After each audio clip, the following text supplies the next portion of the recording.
आपने कभी नोटिस किया है कि आपकी बॉडी में बहुत बार बिना वजह के आपको पेन हो सारी मेडिसिन ले लेते हैं लेकिन वो ठीक नहीं होते और आप समझ नहीं पाते कि ये मुझे बार बार क्यों हो जाते हैं। क्योंकि आपको भी लगता है जो इमोशनल पेन होते हैं ना वो सिर्फ हमारे दिमाग में होते हैं, जैसे स्ट्रेस, ओवर थिंकिंग, गिल्ट या डर। लेकिन पता है रियलिटी क्या है? हमारा जो शरीर है, हमारी बॉडी भी इमोशनल पेन को स्टोर करती है, उसको कैरी करती है। ऐसा क्यों? क्यों हमारी बॉडी हमारे पुराने दर्द को, पुराने ज़ख्मों को, हर्ट को अपने अंदर स्टोर करती है? मेरा नाम मिसेस संध्या गुलिया है और मैं एक काउंसलिंग साइकोलॉजिस्ट और आज के वीडियो में हम इसके पीछे की डीप साइकोलॉजी को समझने की कोशिश करेंगे। सबसे पहले समझते हैं बॉडी माइंड कनेक्शन। साइकोलॉजी के अकॉर्डिंग आपकी बॉडी इमोशनल जो वुंड्स होते हैं उनको भूलती नहीं है। आपने कभी नोटिस किया है या आप नोटिस करना, आपके शोल्डर्स टाइट हो जाते हैं जब आपके ऊपर रिस्पॉन्सिबिलिटी आती है या आप रिस्पॉन्सिबल फील करते हैं। आपका स्टमक टाइट हो जाता है जब आप एंशियस फील करते हैं। आपकी चेस्ट हैवी हो जाती है जब आप रिजेक्टेड फील करते हैं। ये सब कोइंसिडेंस नहीं है। आपका जो नर्वस सिस्टम है वो इमोशनल मेमोरीज को भी आपकी फिजिकल मेमोरीज की तरह याद रखता है। इम्पोर्टेंट क्वेश्चन ये आता है कि आपकी बॉडी ऐसा करती क्यों है?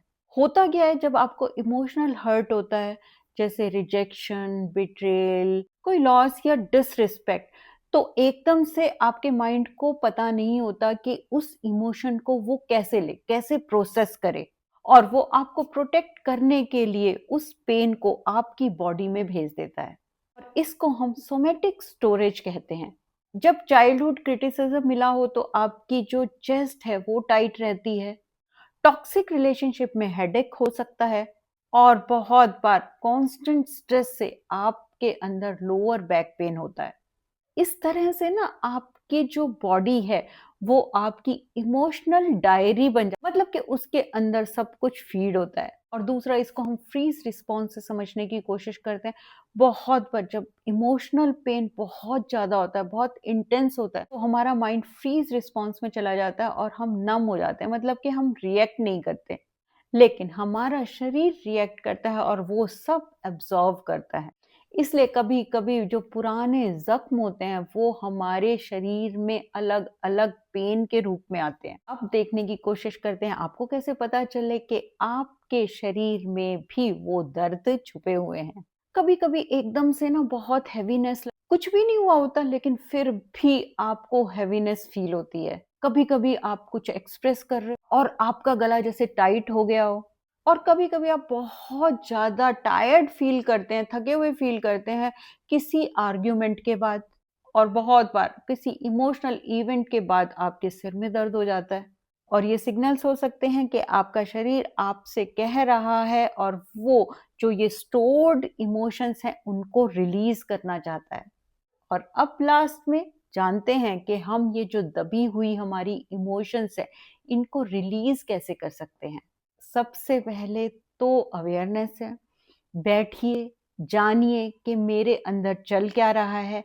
अपनी जो भी जैसी भी इमोशंस हैं, पेन है, उसको नाम दे दीजिए। आपकी बॉडी क्या फ़ील कर रही है? टाइटनेस फ़ील कर रही है, प्रेशर फ़ील कर रही है, जस्ट उस फ़ीलिंग को नाम दे दीजिए। उसके बाद स्लो डीप ब्रीदिंग से आप अपने जो इमोशनल पुराना पेन है उसको रिलीज़ कर सकते हैं। क्योंकि डीप ब्रीदिंग से आप शांत होते हैं। और उसके साथ आप कर सकते हैं अपना हाथ उस बॉडी पार्ट पर रख कर कहिए कि मैं अपने इमोशनल पेन को, दर्द को रिलीज करती हूँ। इससे हमारा माइंड और बॉडी रिकनेक्ट होते हैं। और इसके साथ आप अपनी बॉडी को थैंक्स कर सकते हैं और कह सकते हैं तुमने मुझे प्रोटेक्ट किया है, लेकिन अब मैं तैयार हूँ इस इमोशनल पेन को रिलीज करने के लिए। ऐसा स्लो स्ट्रेचिंग, माइंडफुलनेस बहुत हेल्प करते हैं आपकी इमोशंस को रिलीज करने के लिए। यहाँ पर याद रखना बहुत ज़रूरी है, जो इमोशनल पेन होता है वो एकदम डिसअपीयर, चला नहीं जाता। वो आपके माइंड से आपकी बॉडी में जाता है और जब आप इसको समझना शुरू करते हैं वहाँ से आपकी हीलिंग स्टार्ट हो जाती है, आपका पेन कम होना स्टार्ट हो जाता है।